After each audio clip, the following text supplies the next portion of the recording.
A CNN começa agora a série de entrevistas com os candidatos que disputam o segundo turno das eleições municipais. Hoje nós vamos conversar com o candidato à Prefeitura de Belo Horizonte, Bruno Engler, do PL, candidato que terminou a eleição do primeiro turno em primeiro lugar. Candidato, muito boa tarde, seja muito bem-vindo conosco para explicar para os nossos espectadores. O candidato, obviamente, já tem essa informação. Teremos uma entrevista de 1 hora de duração, da mesma forma que vai ser feita amanhã com o candidato do PSD, Fouad Noman. Candidato, mais uma vez, minhas boas-vindas ao senhor. Nosso tempo começa a contar agora. Eu queria começar a nossa entrevista perguntando, caso o senhor seja eleito, qual será a sua primeira decisão depois de tomar posse da Prefeitura de Belo Horizonte? Boa tarde, Yuri. Boa tarde, Débora. Boa tarde a todos os telespectadores. Um prazer estar falando aqui com vocês da CNN. Assim que eu assumir a Prefeitura de Belo Horizonte, eu vou fazer um raio-x de todos os contratos da Prefeitura. Nós vamos auditar esses contratos para entender aonde está indo o dinheiro do Belo Horizontino. A gente vai estancar o ralo da corrupção para sobrar dinheiro porque realmente precisa. Saúde, educação, segurança e transporte. E nós vamos também exonerar as indicações para pagar fatura política na Prefeitura e colocar um secretariado técnico para bem prestar o serviço que o Belo Horizontino precisa e merece. Boa tarde, seja muito bem-vindo a essa sabatina, candidato. E eu gostaria de saber, levando em consideração a campanha que o senhor fez no primeiro turno, né? E agora no segundo turno, a gente já tem algumas pesquisas, mas enfim, o senhor sabe a votação que o senhor teve e que precisa ampliar aí o número de votos. Gostaria de saber qual é a estratégia da sua campanha para avançar, conquistar mais votos e de fato vencer essa disputa.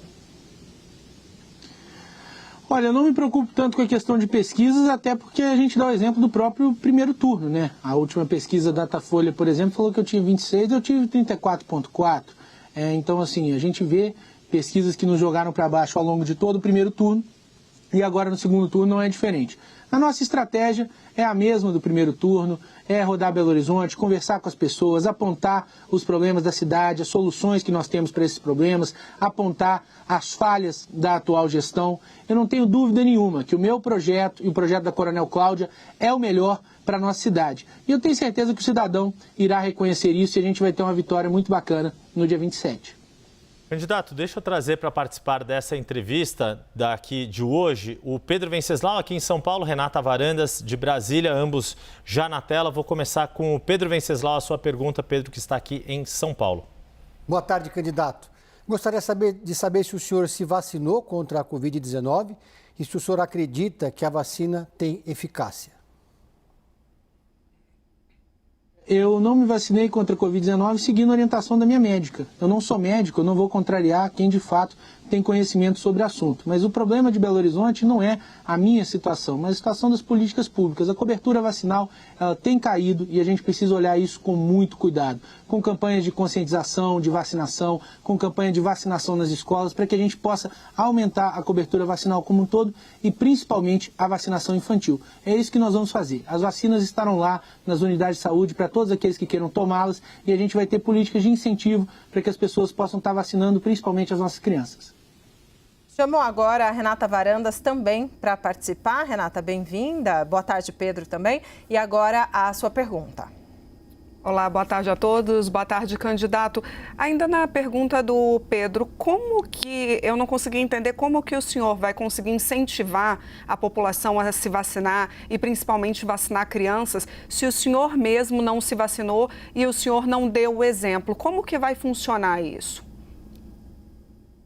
Quem disse que eu não me vacinei? Eu tenho a ficha de vacinação toda completa da minha infância. Tomei todas as vacinas quando eu era garoto e a gente quer ampliar essa vacinação infantil. Vacinas importantes que têm caído em Belo Horizonte, que eu tomei e que eu quero que todas as crianças tenham acesso. Mas como eu disse mais uma vez, eu acho que o exemplo tem que ser seguir orientação médica. Eu não vou seguir jornalista, eu vou seguir quem de fato entende do assunto, estudou o meu quadro e me deu orientação, que foi a doutora Cláudia, minha médica.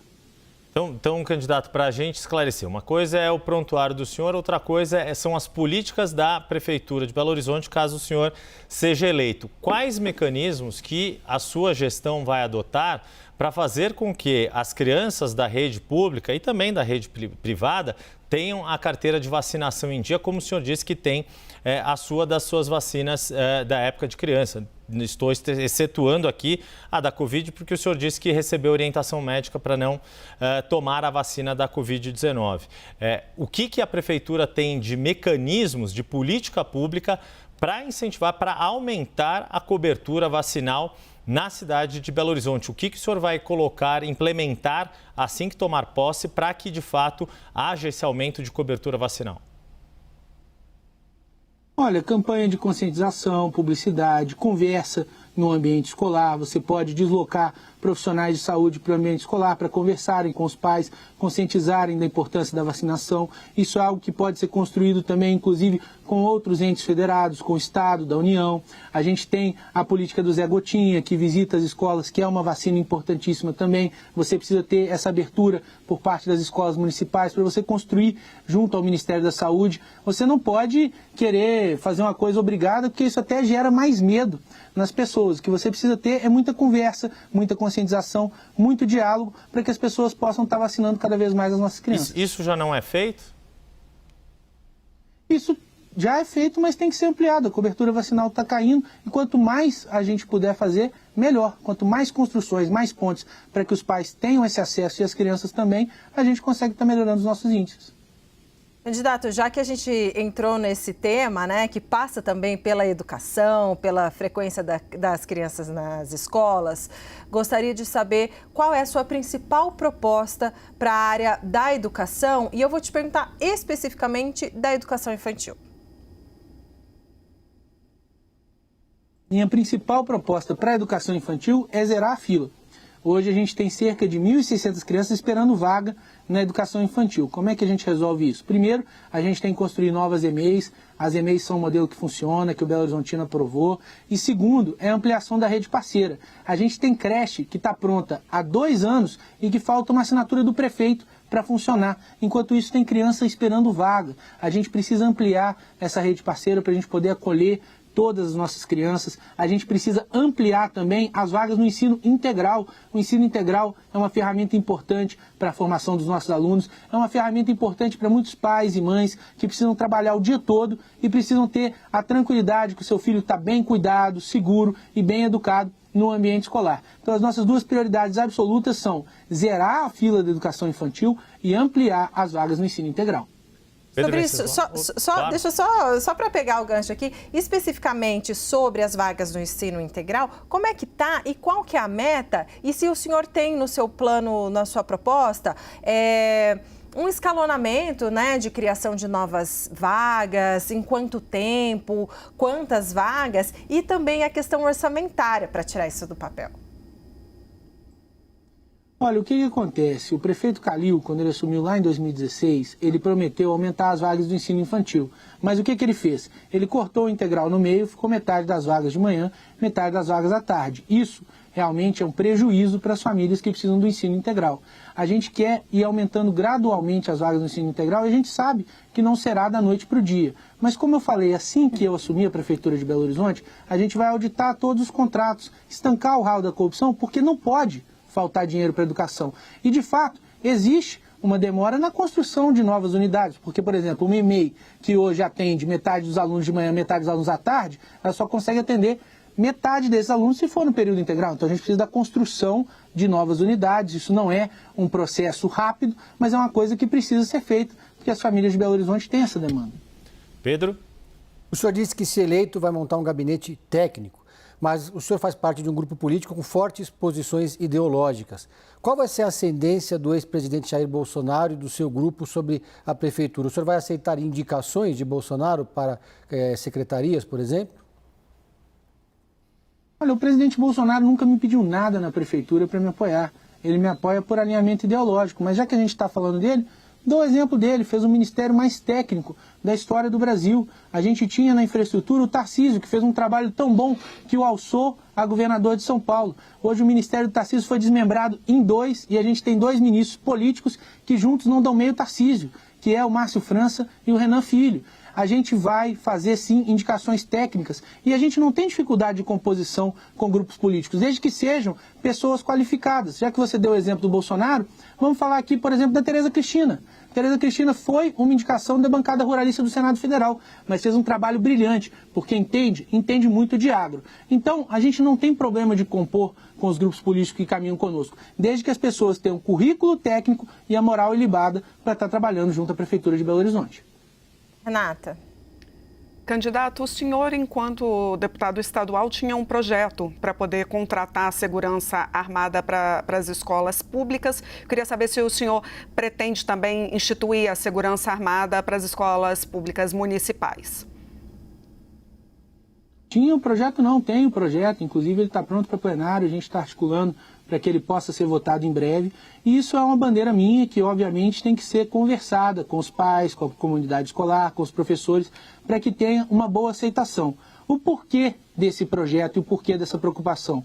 Infelizmente, vocês sabem, vocês noticiam isso. Nos últimos anos, a gente começou a ver aqui no nosso país problemas que a gente só via no exterior, de pessoas adentrando o ambiente escolar para fazer covardia com os nossos alunos, com os trabalhadores da educação, e você precisa de alguém para protegê-los. Muitas vezes, a demora para o operador de segurança pública chegar pode ser fatal, pode gerar uma tragédia, pode gerar a morte de uma criança, então você precisa ter uma pronta resposta, alguém ali pronto para intervir nesse tipo de situação. Então é uma bandeira, sim, que eu quero trazer para a Prefeitura de Belo Horizonte, mas é evidente que cada escola é uma realidade, isso precisa ser dialogado com os pais, com os professores, com a comunidade escolar como um todo, e se for bem-vindo para que a gente tenha mais segurança para as nossas crianças, é uma ferramenta, sim, que a gente quer implementar. Deixa eu seguir nessa toada, candidato, que uma das propostas também que o senhor tem defendido é a adoção daquele modelo de escolas cívico-militares por parte da Prefeitura.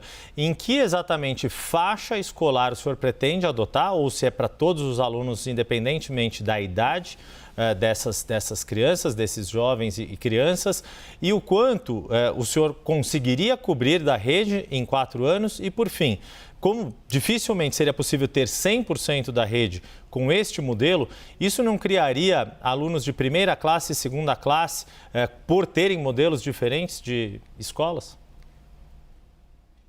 Não, de maneira nenhuma. Vamos por partes. Primeiramente, que obviamente é só para o ensino fundamental, né? Nem caberia escola cívico-militar no ensino infantil.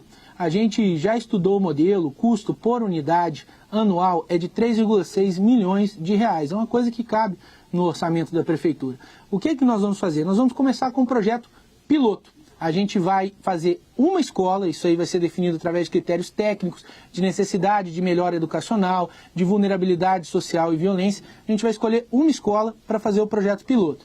A partir daí, eu tenho certeza que será um sucesso, porque todas as escolas que implementaram esse modelo foram um sucesso. A gente vai começar a espalhar para outras escolas de Belo Horizonte. A gente não tem um número de quantas teremos ao final do mandato, mas certamente conseguiremos ter mais de uma escola nesse modelo. É um modelo que a gente não está inventando a roda. Aqui em BH mesmo, tem 2 escolas estaduais cívico-militares, estão dando um resultado fantástico. A gente quer trazer a nível municipal. E eu discordo que cria aluno de uma categoria, de outra categoria, porque outros entes federados o fazem. A gente tem, por exemplo, na rede estadual, tem colégios estaduais normais e tem o Colégio Tiradentes, que é o colégio da Polícia Militar, que é um colégio que todos os pais querem vaga ali, todos têm fila. Por quê? Tem um ambiente com hierarquia, com disciplina, propício ao aprendizado. Eu acho sempre importante pontuar, e até agradeço a vocês pela pergunta e pela oportunidade. Escola cívico-militar não é pauta ideológica. Escola cívico-militar é um modelo que dá resultado, melhora os índices educacionais e baixa a violência. Por isso que a gente quer trazer isso para a rede municipal de BH. Candidato, ainda falando de educação, que é um tema tão importante, eu sei que o senhor é absolutamente contra a questão de alguns temas serem tratados na escola, né? A questão da escola sem partido é algo muito importante, um tema muito importante para o senhor, que o senhor defende há bastante tempo. Eu gostaria de saber de que maneira as escolas da prefeitura, ou seja, a prefeitura vai conseguir, se é que tem um projeto, para, de certa maneira, coibir ou cuidar ou acompanhar o trabalho desses professores em sala de aula para que certos temas que, enfim, que o seu grupo é contra, que sejam debatidos dentro da escola e parte da sociedade também, realmente não possam não ir para dentro da sala de aula. Vocês têm algum plano para fazer uma espécie de uma maneira de coibir isso? Olha, o que acontece? A gente não precisa mexer na lei, porque, na verdade, o Escola Sem Partido nada mais é do que afixar um cartaz em sala de aula que conta para o aluno todos os direitos que ele já tem previsto em lei. Então, como que a gente impede uma doutrinação política, temas que são inadequados, temas de natureza sexual que não deveriam estar na sala de aula? E aqui, é óbvio que eu não estou falando de ensino de biologia, eu estou falando de ideologização. Você precisa ter um secretário que respeite os nossos valores e que vá montar uma equipe de acordo que vai ter esse diálogo com os professores, com os diretores, para que seja ensinado aquilo que está no conteúdo programático. É isso que o pai quer. O pai manda o seu menino para a escola para ele aprender matemática, português, ciências, não para ele se tornar um militante político ou para ele ficar discutindo os diferentes aspectos da sexualidade, porque isso são coisas que são discutidas em casa, no seio de cada família. Então a gente não precisa de uma mudança legal. A legislação brasileira já prevê que seja ensinado o conteúdo programático em sala de aula. O que a gente vai ter é, dentro da Secretaria de Educação, pessoas alinhadas com essa visão que construirão isso junto ao corpo docente. Pedro? Eu queria saber se o governador Romeu Zema está colaborando com a sua campanha e se o senhor vê o Zema como um potencial candidato ao Palácio do Planalto em 2026. Olha, o que acontece? O governador Romeu Zema não caminhou comigo no primeiro turno e isso não fez com que a gente se tornasse inimigo, muito pelo contrário. Fiz questão de deixar isso muito bem claro em todo o primeiro turno.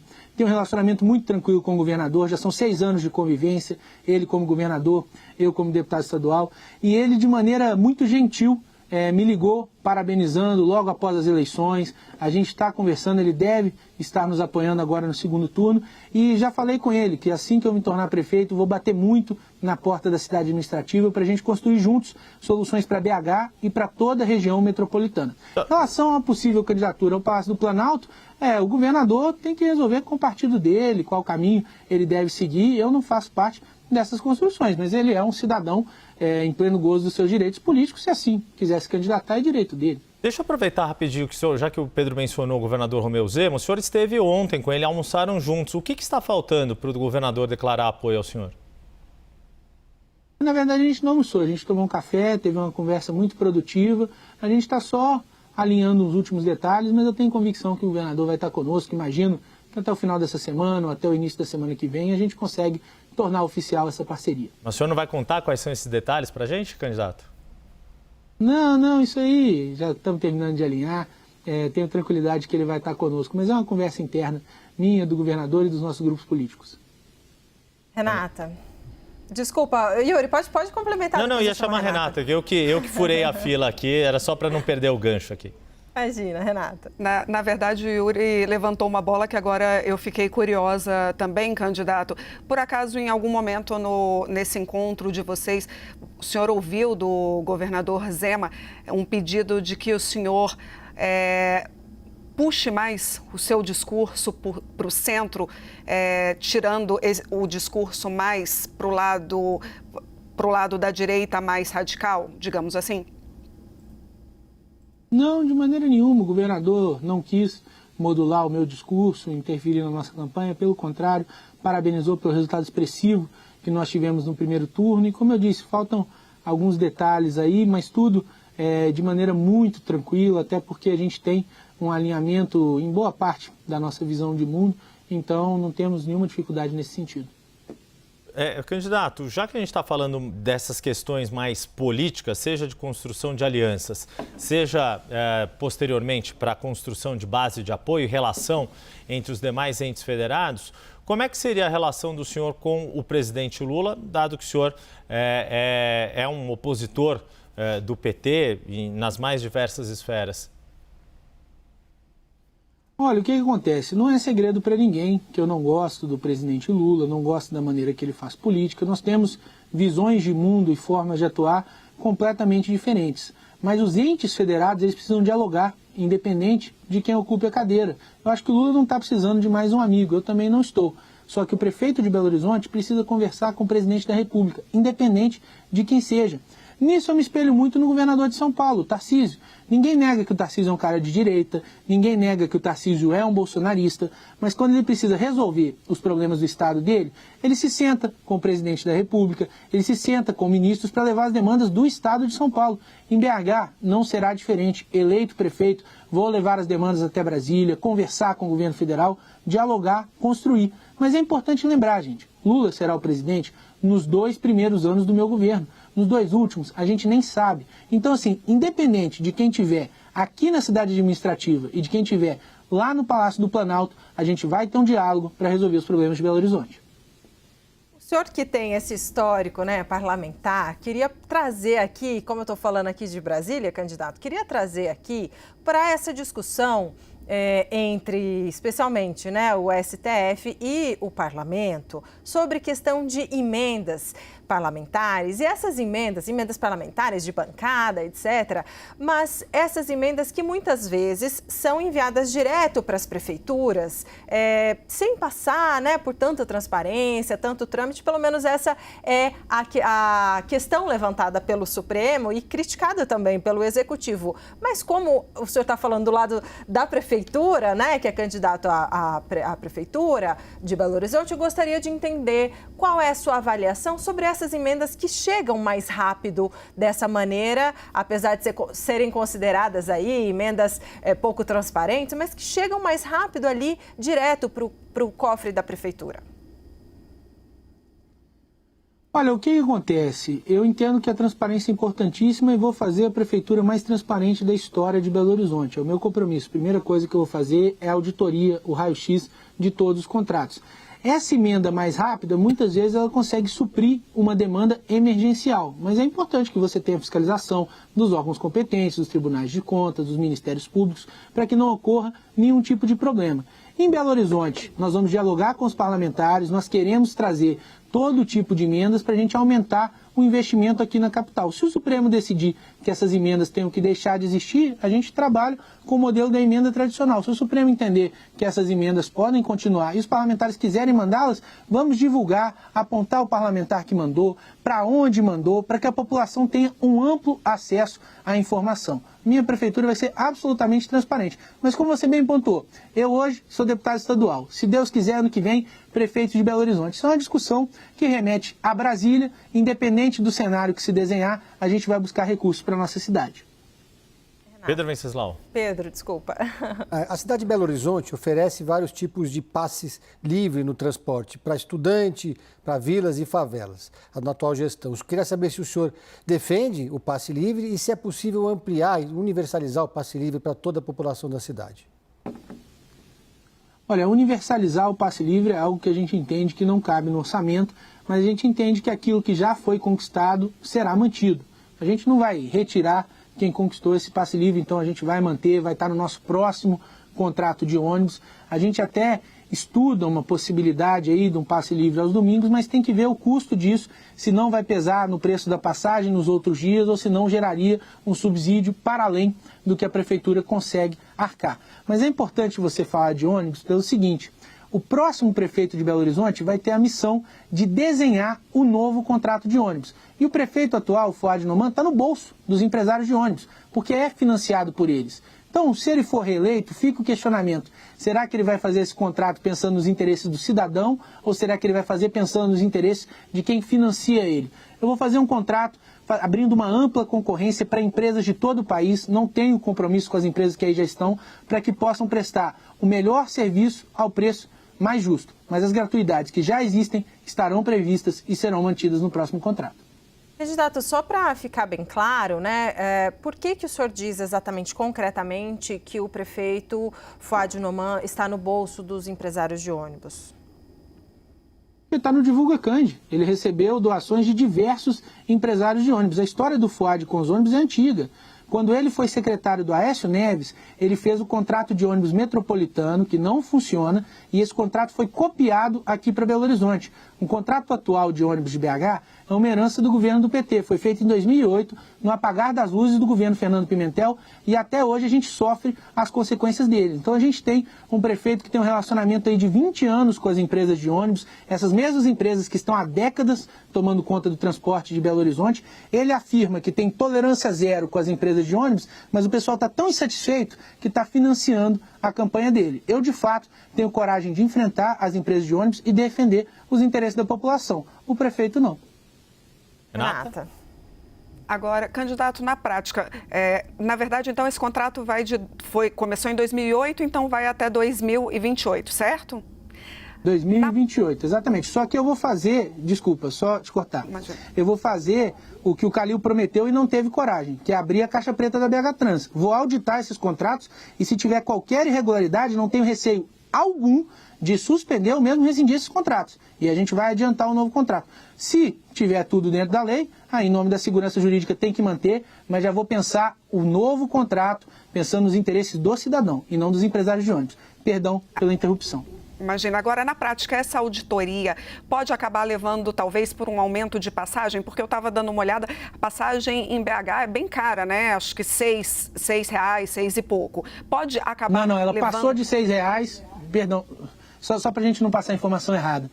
A passagem era R$4,50, depois teve um aumento, ela passou de R$6. O prefeito deixou a passagem muito tempo acima de R$6, precisou a sociedade se manifestar, a Câmara Municipal intervir, e aí que começou o subsídio aqui em Belo Horizonte, que antes não tinha subsídio. Então hoje a passagem está R$5,25 aqui em BH, só para a gente ter o contexto. Agora, Desculpa te cortar novamente. Agora, corre o risco dessa passagem ficar mais cara depois dessa auditoria ou até mesmo de um novo contrato? Não, de maneira nenhuma, porque a auditoria é justamente para resguardar os interesses do cidadão e ver se tem qualquer irregularidade ou falcatrua junto às empresas de ônibus. Então isso não vai afetar o preço da passagem para cima, muito pelo contrário. E o novo contrato, como eu falei, será um contrato de ampla concorrência que envolva empresas do país inteiro para poder fornecer o melhor serviço ao preço mais justo. E muito me perguntam a respeito do subsídio. E eu costumo dizer, o ideal é a gente ter uma passagem ao preço baixo, sem subsídio. Mas se isso não for possível, a gente não tem oposição ideológica ao subsídio, porque a gente precisa de um preço justo para a população. Realmente a nossa passagem é cara, mas diferente do prefeito que ignorou essa situação até ser provocado, eu me preocupo com isso. A gente tem que ter uma passagem a preço justo para a população. Qual é o preço justo da passagem na sua avaliação, candidato? Olha, a gente não pode permitir que suba. Hoje a gente já está aí numa realidade de R$ 5,25. Eu não quero uma passagem que chegue ali passando dos R$6. Quer dizer, mas então, só para entender, o atual 5,25, na sua avaliação, ele é justo ou não? Ou ele está alto, deveria ser menor, ou ele pode chegar até R$6, para a gente deixar claro aqui? Olha, o novo contrato é um processo de concorrência. A gente não vai permitir que a passagem suba, pelo menos nos primeiros anos do nosso governo, e durante todo o governo a passagem não vai passar de R$6. Se a gente conseguir com a concorrência um preço menor, se a gente conseguir retornar para R$4,50, por exemplo, seria ótimo. Mas se ninguém apresentar uma proposta nesse sentido, não é algo que a própria prefeitura consegue fazer. Mas a gente não vai permitir que a passagem passe de R$6 e no primeiro ano de governo a gente também não vai deixar que aumente de R$5,25. Já que a gente está falando de mobilidade, candidato, e sabemos que o trânsito de Belo Horizonte é muito desafiador, gostaria de saber qual é a sua proposta para diminuir esses transtornos na vida do cidadão de Belo Horizonte que tem que enfrentar o trânsito todo dia. Olha, o que acontece? Eu costumo dizer que hoje Belo Horizonte é a capital mundial do sinal vermelho. Parece que você sai de um sinal vermelho e se depara com outro. Não há um sistema organizado, uma sincronia na gestão semafórica de BH. Aqui ainda é aquela coisa antiga, arcaica, 40 segundos abre, 40 segundos fecha, sem nenhuma interligação. O que nós vamos trazer é a tecnologia e a inteligência artificial para a gestão do trânsito em Belo Horizonte. Eu gosto muito de dar o exemplo de São Caetano do Sul. Em São Caetano do Sul, eles implementaram um sistema que chama Waze for Cities. O que é o Waze for Cities? Você faz uma parceria, né, com a Google, com o Waze, a prefeitura instala câmeras de monitoramento nas suas ruas e avenidas, passa informações para o aplicativo passa informações para a prefeitura e a partir daí você tem um retrato do trânsito em tempo real. E a própria inteligência artificial faz a gestão semafórica, as gestões dos sinais, ou seja, os sinais começam a funcionar de maneira sincronizada e o trânsito a fluir de maneira mais eficiente. Com esse sistema inteligente, você consegue gerir o sinal de acordo com a demanda. Então você pode trabalhar uma realidade de fluxo e contrafluxo. Aqui em BH a gente tem uma situação que muita gente trabalha aqui, mas não mora aqui. Então a gente tem uma demanda muito grande de gente vindo para BH no início do dia e saindo de BH ao final do dia. Por que não fazer a gestão dos sinais de acordo com a demanda?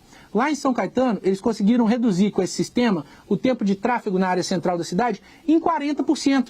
Aí muita gente fala, mas São Caetano é pequeno, isso não funcionaria em BH. Dentro da realidade deles, na proporção foi 40%. Aqui, se a gente reduzir 20%, 30%, já facilita, e facilita muito, a vida do cidadão. E aí eu dou um exemplo. O Rio de Janeiro, que é uma cidade maior do que Belo Horizonte, já tem sistema de semáforo inteligente, que é o sistema Green Light.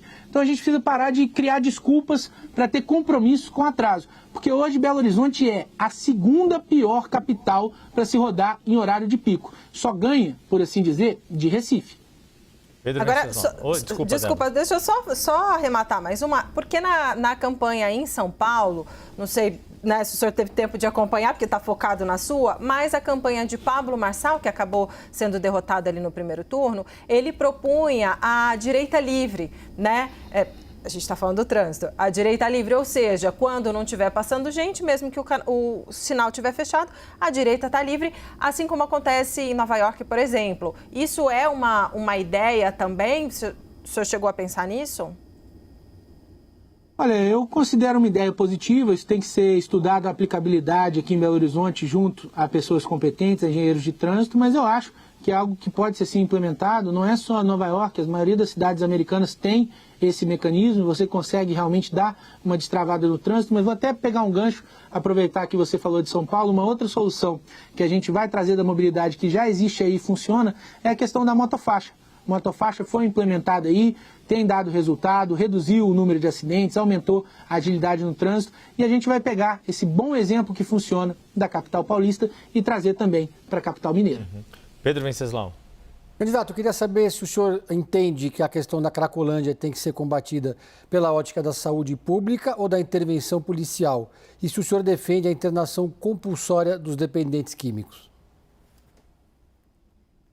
Olha, eu acho que as duas coisas não são mutuamente excludentes. A gente precisa trabalhar tanto pela ótica da saúde pública como pela ótica da intervenção policial. E aí eu posso te dizer uma coisa, eu, pessoalmente, sou a favor da internação compulsória, porque eu entendo que a pessoa, quando ela se torna um viciado, ela perde o discernimento de escolher se é melhor para ela ser internada ou não.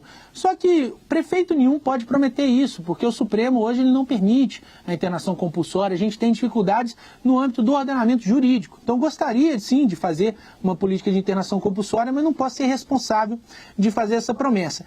Hoje a gente tem muitas pessoas viciadas em Belo Horizonte, muitas das pessoas em situação de rua, e a gente precisa tratar esse tema através do social, entender onde é que estão essas pessoas, incentivar para que elas busquem uma internação, um tratamento. Como eu disse, infelizmente, isso não pode ser compulsório, mas precisa também ter a ótica da segurança pública, porque infelizmente muitos desses viciados praticam crimes para sustentar o vício, roubos, furtos, arrombamentos, e isso precisa ser combatido, e a Prefeitura tem um aparato de segurança pública, que é a Guarda Municipal, que pode e deve agir nesse sentido.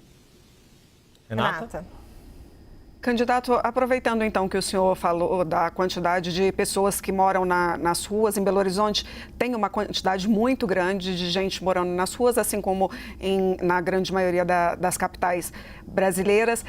Qual é a solução para essas pessoas que moram na rua, para você conseguir diminuir a quantidade de pessoas que hoje estão nessa situação?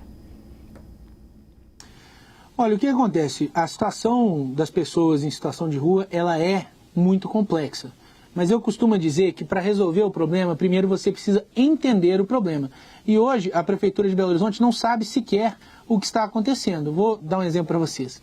Os números oficiais da Prefeitura apontam que a gente tem pouco mais de 5 mil moradores de rua em BH. Um número desse, gente, é rir da cara do cidadão.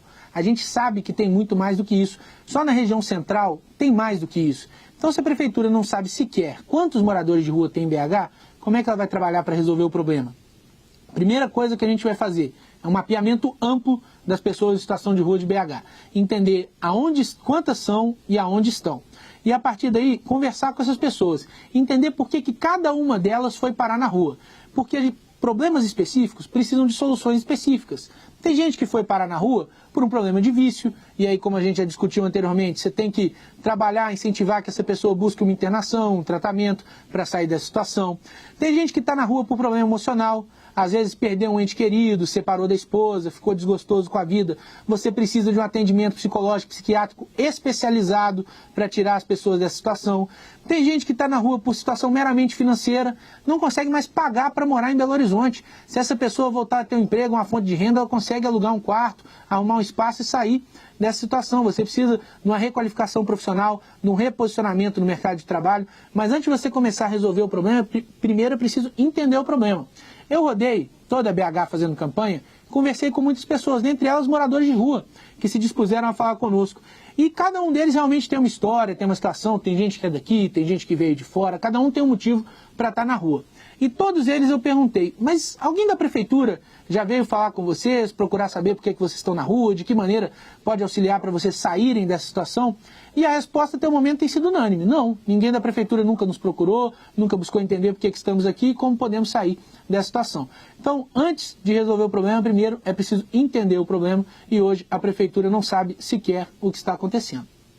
Candidato, posso só fazer mais uma? Claro. Oi, Yuri, desculpa. Por favor, Renata.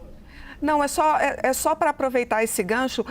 Candidato, o senhor mesmo falou que o último levantamento da Prefeitura é de 5 mil moradores de rua e que, obviamente, que esse número não é real. Na verdade, seria muito bom até se fosse, mas esse número não é real. Agora, eu te pergunto, o senhor tem gente para poder fazer isso? Porque o senhor falou, a gente tem que perguntar de um por um para saber exatamente o porquê que está na rua, porque, de fato, são inúmeras, né, as possibilidades de cada um ali estar na rua. O senhor vai ter gente na Prefeitura para poder fazer esse trabalho? Eu fico pensando, se tem 10 mil moradores de rua, não faço ideia, mas quanto tempo também isso vai demorar? Quantos anos o senhor vai precisar para poder tirar também todo mundo da rua, de acordo com o que o senhor disse?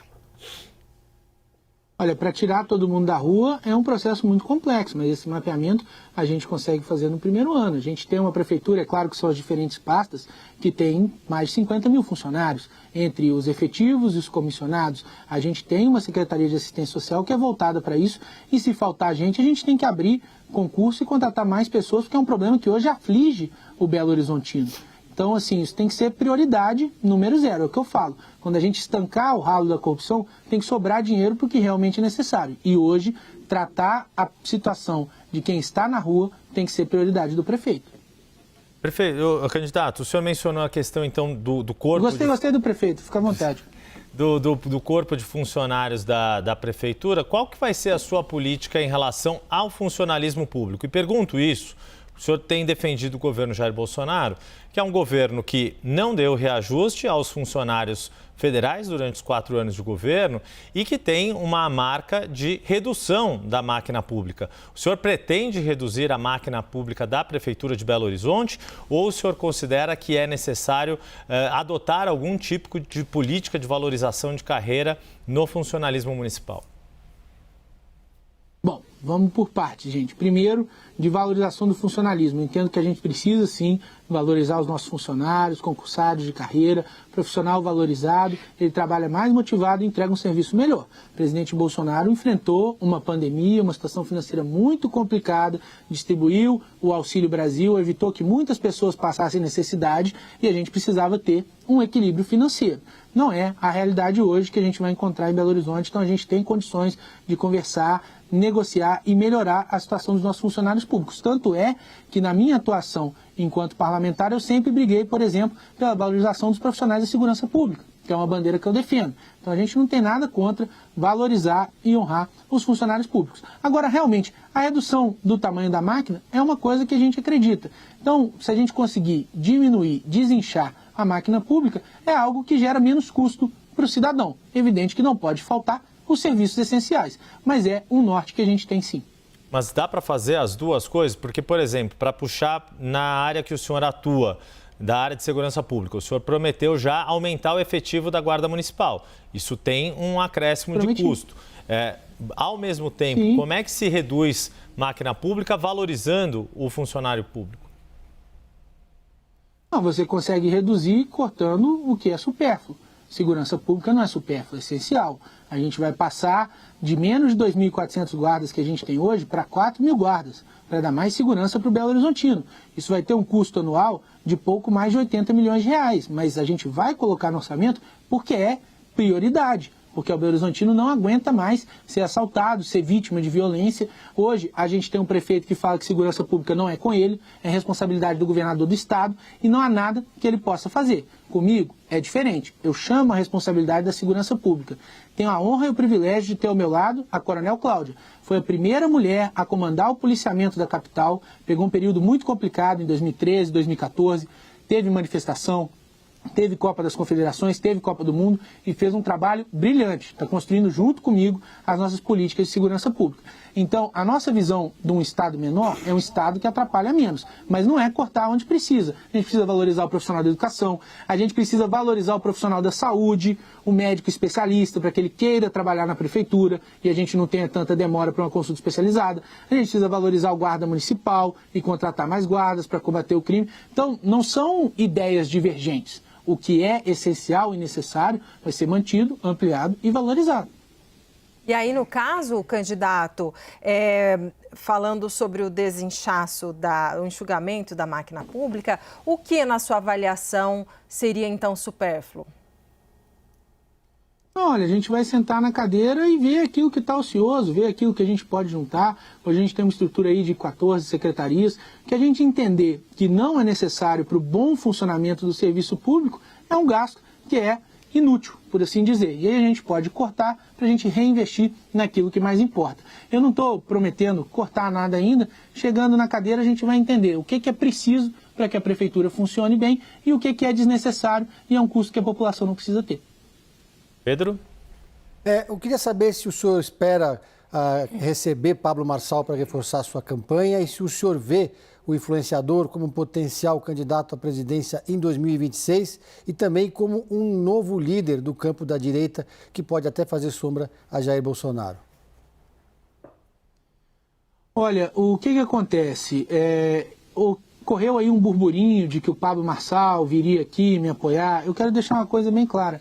Eu não conheço o Pablo Marçal, eu nunca conversei com ele, nem ao telefone. Então, assim, não é uma construção que eu estou fazendo. Se ele diz aí que apoia a nossa candidatura, a gente fica grato a qualquer um que entenda que o nosso projeto é o melhor para Belo Horizonte. Em relação a ele ser candidato a presidente, é a mesma coisa que eu falei do governador Romeu Zema. Isso aí ele, junto ao partido dele, vai definir se é o caminho que eles querem seguir. Eu não faço parte dessa construção. Agora, eu não tenho dúvida alguma que o grande líder da direita no Brasil tem nome e sobrenome, se chama Jair Messias Bolsonaro. Renata. Ou seja, então o senhor está dizendo que é melhor ser apoiado pelo ex-presidente Jair Bolsonaro do que ter o apoio do Pablo Marçal? Olha, eu acho que não é uma competição, mas eu faço uma questão enorme do apoio do presidente Bolsonaro. Teve aqui no primeiro turno, vai estar no segundo turno e é o grande líder da direita no Brasil. Se o Marçal está manifestando apoio a nós, obrigado a ele, mas não estou costurando essa vinda dele aqui para BH. O senhor falou dessa liderança do ex-presidente Jair Bolsonaro, mas alguns governadores se incomodaram com a postura que ela adotou, alguns correligionários se incomodaram com um apoio, de certa forma, errático. Como é que o senhor avalia a posição que o ex-presidente Jair Bolsonaro adotou nesta campanha eleitoral? Eu entendo que na sua campanha o senhor não tem do que se queixar, mas, no geral, o senhor vê Jair Bolsonaro como uma liderança convicta e que deu o prumo para o discurso da direita nessas eleições municipais, numa avaliação mais geral da política nacional? Olha, com certeza, gente. Nós estamos aqui nessa entrevista para falar do futuro de Belo Horizonte. Eu estou imerso na minha campanha e nem consegui acompanhar a fundo como que se desenvolveram todas as campanhas ao redor do Brasil. Mas a gente vê a liderança firme do presidente Bolsonaro dando resultado. Eu fui para o segundo turno aqui em Belo Horizonte em primeiro lugar. O André Fernandes, em Fortaleza, foi para o segundo turno também em primeiro lugar. Ele rodou o Brasil apoiando candidatos, o PL cresceu demais, teve um resultado expressivo. Então, acho que o presidente fez uma campanha brilhante, a direita cresceu nos municípios, o PL cresceu enquanto partido e eu, como candidato aqui em Belo Horizonte, sou muito grato porque veio aqui no primeiro turno, gravou material para a gente pôr na televisão, vai estar aqui conosco no sábado, a gente vai fazer uma grande motocarreata saindo da Praça da Pampulha rumo à Prefeitura, literalmente, vamos encerrar lá na Prefeitura, num momento simbólico que a gente entende que a gente pode ocupar aquele espaço e fazer uma Prefeitura sem politicagem, sem corrupção. Então, meu sentimento em relação ao presidente Bolsonaro é de lealdade e gratidão. Candidato, eu gostaria de falar um pouco sobre governabilidade. De que maneira o senhor espera... O senhor já falou que quer fazer um secretariado técnico, né? De que maneira o senhor vai construir essa questão da governabilidade, considerando que no Brasil hoje o mais comum é o quê? Colocar na máquina pública indicados lá de parlamentares para ter, no caso, vereadores, né, para ter apoio na Assembleia ou na Câmara Municipal? Olha, o que acontece? A gente constrói um governo com muito diálogo. Eu sou parlamentar há 6 anos. Por mais que seja diferente a realidade da Assembleia Legislativa e da Câmara dos Vereadores, a gente começa a entender como é que o parlamentar gosta de ser tratado. Ele gosta de ser atendido pelo chefe do Poder Executivo e pelos seus secretários. Ele gosta de participar dos projetos da construção do futuro do Estado, no nosso caso, em Minas, e do município. Em Belo Horizonte, a gente vai ter um amplo canal de diálogo e portas abertas para construir junto ao Poder Municipal. Fiquei muito satisfeito com a composição da Câmara, acho que foram eleitos bons vereadores. O PL fez a maior bancada, com 6 parlamentares, isso para nós é motivo de muito orgulho. E como eu falei na pergunta anterior, a gente pode ter indicações de grupos políticos desde que sejam pessoas técnicas, capacitadas e ficha limpa. O que a gente não vai fazer, como é feito hoje, é qualquer um ali para pagar uma fatura política vai ser nomeado e quem sofre é a população com serviço de má qualidade. Pedro Venceslau. Eu queria saber a posição do senhor sobre a questão da câmera corporal nos uniformes dos agentes, no caso da Guarda Civil Metropolitana, e se essa câmera tem que ser utilizada no modo liga e desliga, ou seja, com a autonomia do policial, ou tem que ficar ligada o tempo todo, como recomenda o Ministério da Justiça e Segurança Pública. A única maneira que eu vejo câmeras sendo implementadas para os nossos guardas municipais é se for no modo liga e desliga, a discricionariedade do agente de segurança pública. A gente não pode partir do princípio da desconfiança para com o agente de segurança pública, que inclusive tem fé pública.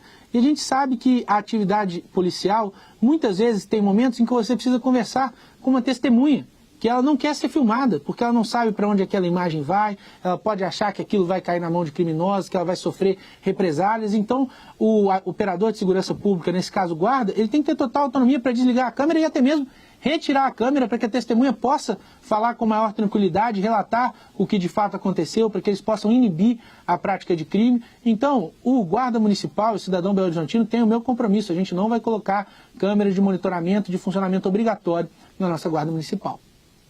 Renata. Mas vai ter câmera, de qualquer maneira, mesmo com essa discricionariedade, vai ter câmera nas fardas aí dos policiais? Isso aí vai ser construído junto à guarda. Os guardas que assim desejarem, podendo ter esse mecanismo do liga e desliga, podem receber uma câmera sem problema nenhum. Aqueles que não quiserem também não terão essa obrigatoriedade. Mas eu não entendi, candidato. O agente é que vai decidir se ele vai ou não vai usar a câmera? Sim, a gente vai conversar com os nossos agentes da Guarda Municipal, com os nossos comandantes de operação, e aqueles que se sentirem confortáveis, entenderem que é uma ferramenta importante, terão acesso às mesmas, aqueles que não. Mas, candidato, desculpa... A gente quer fazer uma relação de confiança com o operador de segurança pública. É o operador de segurança pública que tem a minha confiança, não o criminoso. Mas, candidato, qual o sentido disso, já que as regras vão ser diferentes para os policiais que estão atuando exatamente no mesmo ramo, que é ali combater a violência? Qual é o argumento que um policial vai poder dar para dizer, não, eu não quero usar a câmera de segurança? Se ele entende que é uma ferramenta que vai deixar ele desconfortável no seu ambiente de trabalho, ele não será obrigado. Tão simples quanto isso. Ninguém quer colocar a câmera em agentes que não são de segurança pública. Por que eu vou discriminar contra aqueles que se arriscam pela segurança da população? Mas isso parte da premissa de que 100% da guarda é idônea. Um guarda mal intencionado, ele não imagino que ele vai aceitar usar a câmera. Como é que o senhor vai fazer para separar o joio do trigo? Olha, a gente não pode punir os bons pelas ações dos maus. Como eu falei, ninguém quer colocar câmeras em outros funcionários. A gente olha só para o agente de segurança pública. Os agentes de segurança pública, na sua imensa maioria, são idôneos, são pessoas que querem servir a nossa população e garantir mais segurança, e não serão obrigados ao uso de câmeras. Já falei repetidamente aqui. Não, isso eu entendi. A posição do senhor está clara para mim. A minha dúvida é como é que o senhor vai fazer... Próximo assunto. Não, só para deixar claro, candidato. Como é que se faz, no setor público em geral, para se detectar aquele agente o inidôneo? Como é que o senhor vai fazer para saber, garantir que um guarda mal intencionado seja descoberto ali, seja verificado que ele não está fazendo o trabalho dele de forma correta e com isso, como o senhor disse, os bons agentes da Guarda Civil sejam punidos. E só para esclarecer, na sua visão, utilizar a câmera é uma punição ao bom guarda civil? Olha, o que acontece é o seguinte, gente, a gente já tem mecanismo de corregedoria, a gente já tem mecanismo de denúncia, os próprios pares podem vir à frente, se identificarem qualquer irregularidade. É uma ferramenta que eu não acho adequada no âmbito estadual, inclusive já trabalhei contra projeto de obrigatoriedade de câmeras nos nossos policiais militares e também não acho adequada no âmbito municipal. Então não vai ter câmera, não é? É isso, então, só para fechar. Então não vai ter câmera, porque se o senhor não é a favor... Se o guarda quiser a câmera, ele tem direito à câmera, mas é de acordo com a prefeitura vai fazer a compra... Sim, mas a prefeitura vai ter que fazer uma compra de câmeras. Aí o senhor vai contar quantos guardas querem, quantos não querem, para poder fazer uma licitação? Sim, perfeitamente. A gente pode fazer um questionamento, quais guardas têm interesse de receber uma câmera e fazer uma licitação a partir daí. Qual a dificuldade? Candidato, alguém tem mais alguma pergunta sobre esse tema? Senão vou trocar o tema. Acho que ele foi bem claro, né, candidato? Olha só, vou pegar aqui um exemplo do que aconteceu no governo federal. Casos tem muitas denúncias de assédio sexual, assédio moral na máquina pública, sabe? Gostaria de saber se o senhor tem projeto, se a sua chapa tem algum projeto para coibir o assédio moral e especialmente o assédio sexual, se o senhor for eleito no seu governo? Olha, a gente tem que ter tolerância zero, e isso é uma das coisas que a gente vai construir junto à Coronel Cláudia, que já lidou com esse tema durante seus 30 anos de serviço à Polícia Militar. Porque o crime ele tem que ser tratado dessa maneira, com tolerância zero, para a gente poder ter mecanismos de denúncia e corregedoria para evitar qualquer tipo de coisa dentro da administração municipal. Eu vou extrapolar um pouquinho do que você falou. Com o nosso aumento do número de guardas, a gente vai aumentar também a Patrulha Maria da Penha, a gente vai aumentar a fiscalização em ônibus. Hoje a gente tem um problema aqui em BH de assédio sexual em ônibus, e a presença da guarda inibe esse tipo de conduta, mas eu sei que você está falando dentro do governo, dentro da máquina pública. A gente precisa ter uma corregedoria eficiente, canais de denúncia e tolerância zero, e a gente vai ter a Coronel Cláudia participando ativamente para evitar que a gente tenha qualquer tipo de abuso ou assédio de qualquer natureza.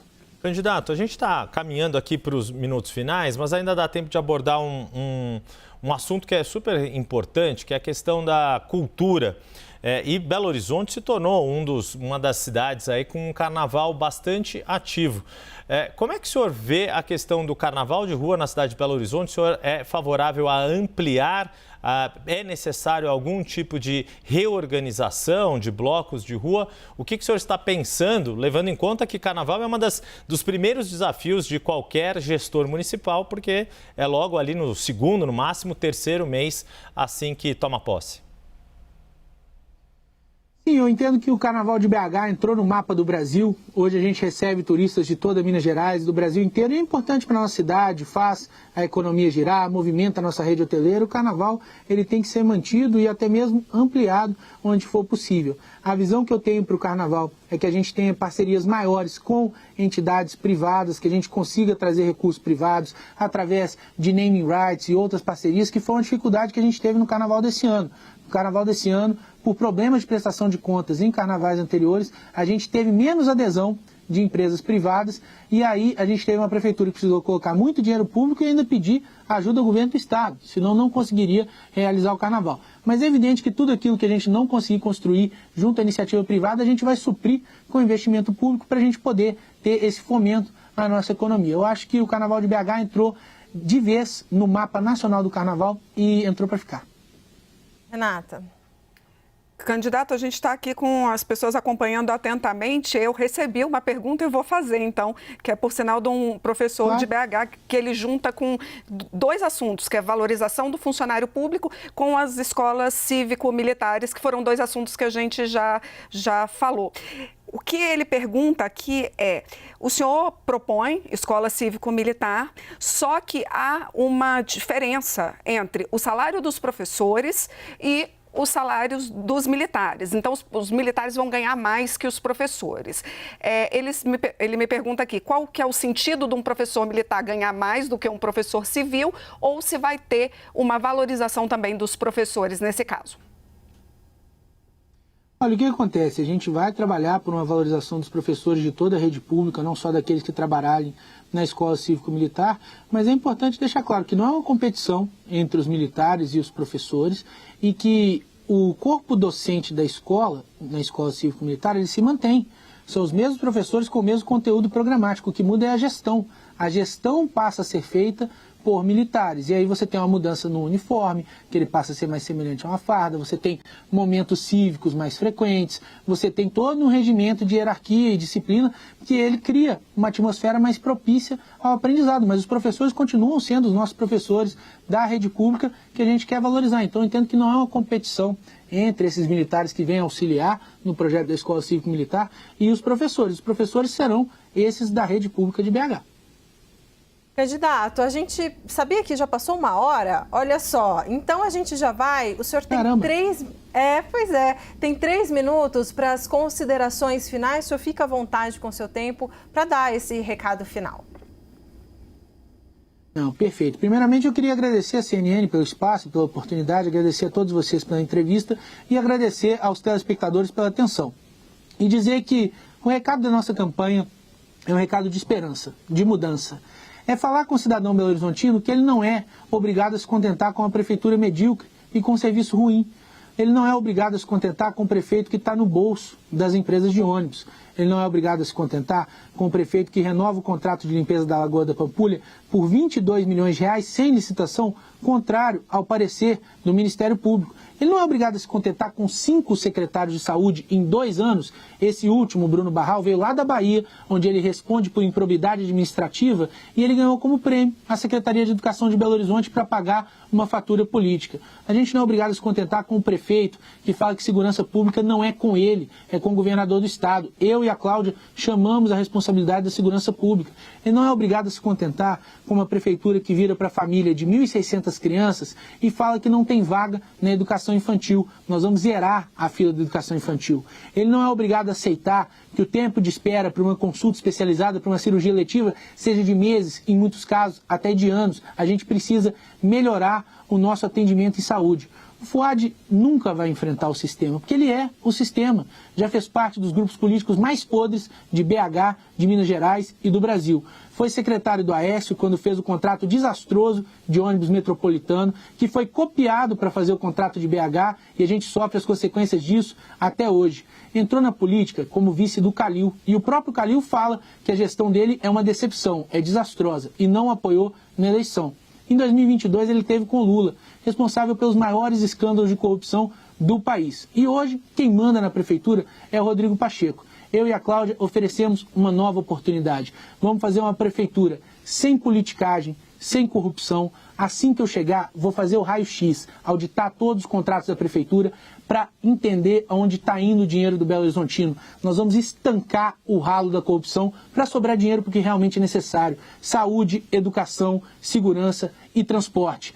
Se a gente continuar votando nesses mesmos grupos políticos, no mesmo sistema político que tem afundado a nossa cidade há décadas, a gente não vai ter mudança alguma. Se a gente quer uma gestão diferente, é preciso votar diferente. Mas para eu, a Cláudia e o nosso grupo conseguirmos fazer a mudança que BH precisa, precisamos do seu apoio e do seu voto.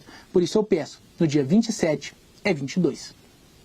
Nós entrevistamos aqui o candidato Bruno Engler, candidato do PL, terminou o primeiro turno na primeira colocação. Participaram dessa entrevista, além de mim, Débora Bergamasco, que são os âncoras aqui do CNN 360, também os analistas de política Pedro Venceslau em São Paulo e Renata Varandas em Brasília. Ambos vão fazer companhia a mim e a Débora Bergamasco amanhã, quando a gente recebe o candidato do PSD, Fuad Noman, que ficou em segundo lugar. Ambos os candidatos disputam o segundo turno. Candidato, mais uma vez eu agradeço a participação do senhor, a cordialidade com que respondeu todas as nossas perguntas aqui nessa sabatina de 1 hora e desejo um bom fim de campanha, mais alguns dias de campanha para o senhor e para a sua equipe. E reforço aqui... Eu que agradeço o espaço e a oportunidade. Obrigado mais uma vez ao candidato... Desculpa, também Débora, gostaria, imagina, também gostaria de agradecer a sua presença aqui, por o senhor não se furtar de responder nenhuma das perguntas. Esse esclarecimento é muito importante. Passamos por vários temas da cidade, candidato, e a gente deseja uma campanha que continue sendo segura, limpa e transparente. Bom trabalho para o senhor, candidato.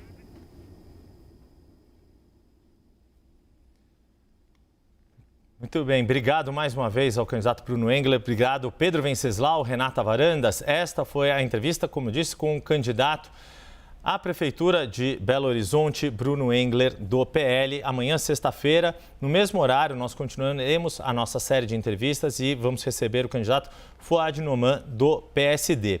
Vale lembrar, Débora, que não vamos tratar só de Belo Horizonte, tem outra capital no nosso radar também, né? Exatamente. Na segunda-feira, a gente vai mudar de capital, porque a gente vai receber Eduardo Pimentel, candidato à Prefeitura de Curitiba pelo PSD. E na terça-feira, a adversária dele.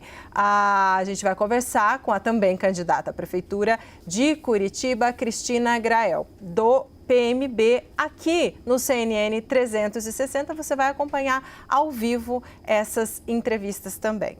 É isso, todas a partir das 3h30 da tarde. Pode ser que tenha um pouquinho de atraso, mas você já fica ligado conosco para saber tudo, tanto da capital mineira quanto da capital paranaense, na semana